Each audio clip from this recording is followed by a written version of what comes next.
Tired of your website feeling like a digital maze? Let's build a sitemap and transform it into a superhighway for both search engines and your visitors. First, log into your WordPress dashboard. We're going to install a plugin to make this process a breeze. Navigate to Plugins on the left-hand menu and click Add New. In the search bar, type Yoast SEO. Yoast SEO is a powerful plugin that not only helps with sitemaps, but also enhances your overall SEO. Find the Yoast SEO plugin, usually the first result, and click Install Now. Once installed, the button will change to Activate. Click Activate to enable the plugin. Now, look at the left-hand menu again. You'll see a new item called SEO. Hover over it and click on General.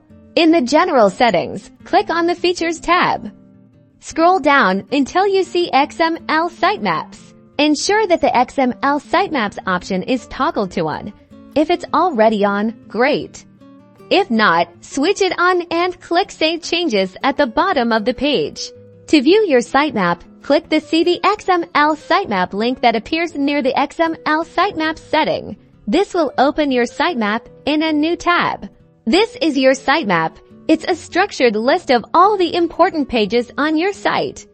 Submit this sitemap URL to Google Search Console and other search engines to help them crawl and index your website more efficiently. Now, your website is more organized and discoverable, improving both SEO and user experience.